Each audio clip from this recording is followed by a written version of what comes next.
恭讀聖馬竇福音。那時候，耶穌發言說：父啊，天地的主宰，我稱謝你，因為你將這些事瞞住了智慧和明達的人，而啟示給小孩子。是的，父啊，你原來喜歡這樣。我父將一切交給了我，除了父之外，沒有人認識子，除了子和子所願意啟示的人外，沒有人認識父。凡勞苦和負重擔的，你們都到我面前來，我要使你們安息。你們背起我的軛，跟我學習吧，因為我是良善心謙的，這樣你們必要找到你們靈魂的安息。因為我的軛是柔和的，我的擔子是輕鬆的。上主的話。哈利路亞，哈利路亞，哈利路亞，哈利路亞。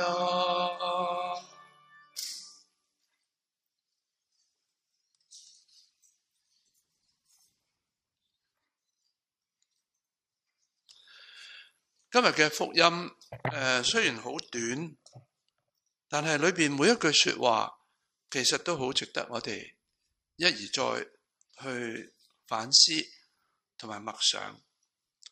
首先耶穌話：父啊，天地嘅主宰，我多謝你，因為你將呢啲事隱瞞咗智慧同明達嘅人，而啟示咗俾小孩子。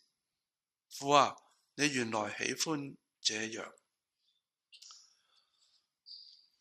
嗰啲自以為乜嘢都懂，樣樣問題都有佢自己一套解釋方法嘅，好難接近真理。而普通人，一般普通人，我哋嘅所謂一般常識 common sense， 或者係小孩子嘅直率童言無欺，可能讓我哋幫我哋更加了解事物嘅真相。大家細個時候，我諗都聽過皇帝的新衣嘅故事，有冇聽過啊？係啦，皇帝做咗件佢唔講唔咁詳細啦。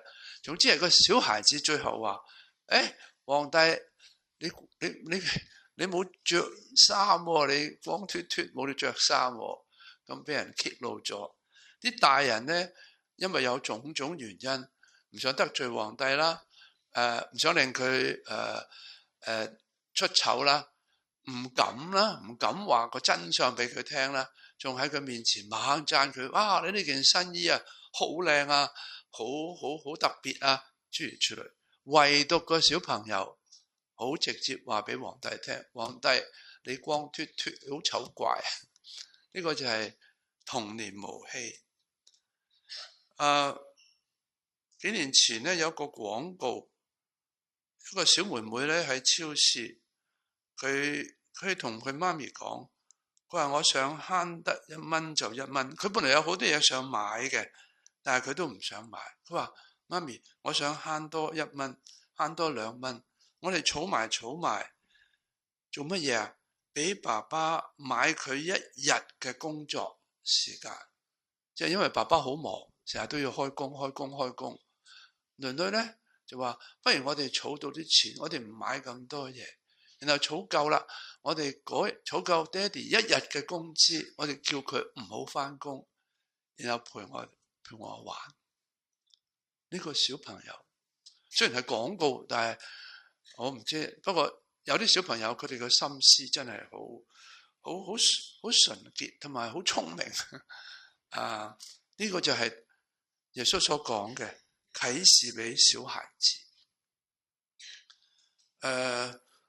除咗小孩子之外，其實我認識一個老婆婆好耐啦，可能佢而家已經返咗天家佢哋屋企住喺干德道，而呢個好大嘅地方，我因為想去教道理俾佢個仔，佢個仔喺病裏邊，佢想學道理，我想去教佢哋道理。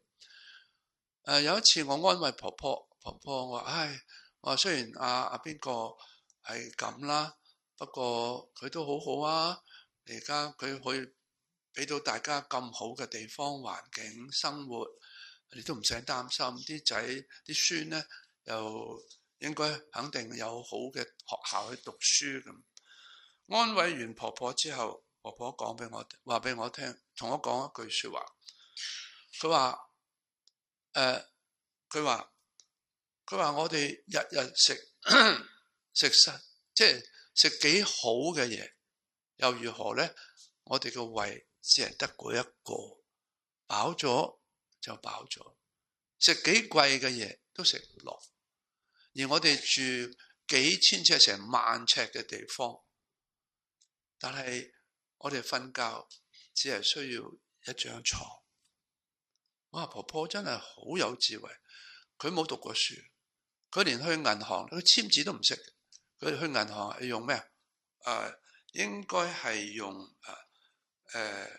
知打印定同咩嘅，一個字都唔識嘅婆婆有咁嘅智慧。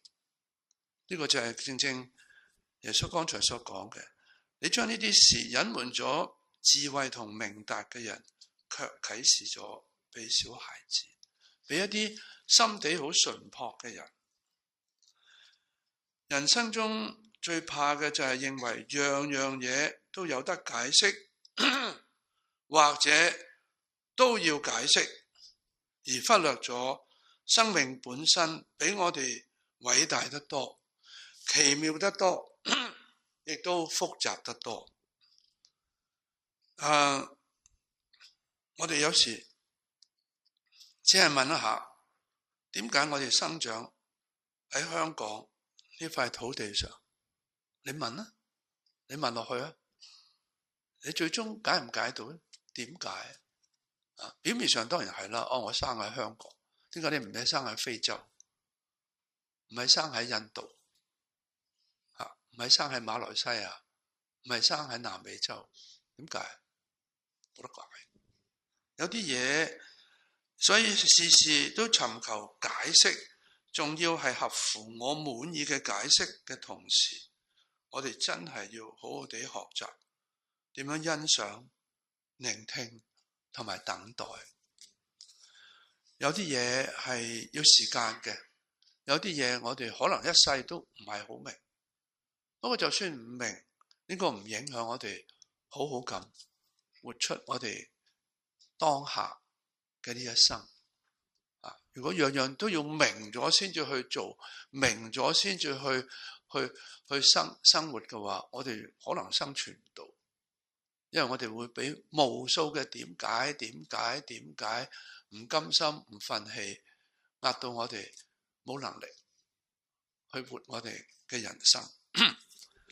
跟住耶穌又講咗一番說話，佢話我父將一切交咗俾我，除咗父之外，冇人認識子，除咗子同子所願意啟示嘅人之外，亦都冇人能夠認識父。呢度所講緊嘅就係耶穌同父嘅關係係幾咁親密。我哋天主教、基督教咧，喺基督宗教咧，我哋嘅神係好特別嘅，同我哋嘅關係咧，同其他所有宗教都唔一樣。我哋同天主嘅關係係親子關係，就好似父母仔女之間咁嘅關係。呢個係其他宗教冇見到係咁嘅，所以係好特別嘅。耶穌同父嗰份父子之間嘅親密關係係點嘅呢？其實我哋喺人間都可以略睇到、感受到，原來做爸爸嘅，同個仔仔或者女女之間呢，都可以建立呢一種佢哋兩個嘅之間好特別嘅，只係佢哋兩個先知嘅關係。譬如，我記得有個爹哋呢，有個爸爸呢，同啲仔仔女女好秘密咁商量點樣慶祝媽咪嘅生日。呢種咁親密嘅秘密呢，正正反映到爸爸同仔仔女女嗰份嘅親密感。嗱，我哋唔好俾媽咪知道，我哋俾佢一個驚喜啊！呢個係佢爸爸同仔女之間嘅秘密嘅關係。出嚟闖蕩天下江湖嘅仔或者女呢，遇到挫折嘅時候或者失敗嘅時候，爸爸嗰份嘅鼓勵啊，唔使怕噶。世界本來就係咁，你而家失敗係好事嚟噶，因為知道邊條路唔行得咯，所以佢唔係損失嚟噶。千祈唔好覺得自己係冇用啊！嗱，呢啲咁樣嘅對話，咁樣嘅咁樣對爸爸對仔女嘅支持鼓勵，呢個就係嗰份嘅親密感，就係耶穌同父之間嗰份嘅親密感。一位年邁病弱多病嘅爸爸，俾仔女發自內心嘅忠告同埋提醒。我唔掂噶啦，咁你哋要好好地學識點樣照顧媽媽等等。呢種親密感，正正就係耶穌所形容嘅佢同天父間嘅關係嘅寫照。而佢亦都表達咗，只要我哋願意，佢會教我哋點樣同天父建立同埋保持呢份咁嘅親密感。所以各位弟兄姊妹，讓我哋多啲認識耶穌，咁自然咁，我哋同天主嘅關係就會變得更加親切。佢唔再係一個高高在上、虛無縹緲，甚至似懂非懂嘅一個神。我哋越信天主，領著洗越耐，我哋同天主嘅關係就越嚟越親密。但呢種親密係點樣嚟？係耶穌教我哋，所以好好咁認識多啲耶穌，睇下佢係點同佢嘅父建立嘅關係嘅，而喺佢身上，我哋都學到點樣同天主建立一個親密嘅個人嘅同埋深入嘅關係。然後耶穌跟住就話：你哋凡勞苦同埋負重擔嘅，都到我跟前嚟，我要使你哋得到安息。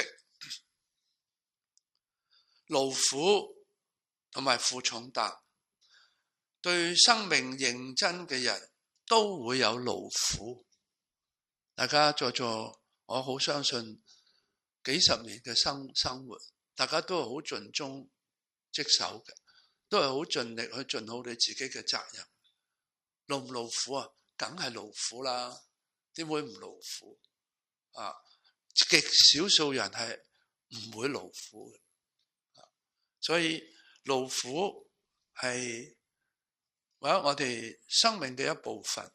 但係負重擔呢，就係喺福音上邊呢個字呢，好特別嘅。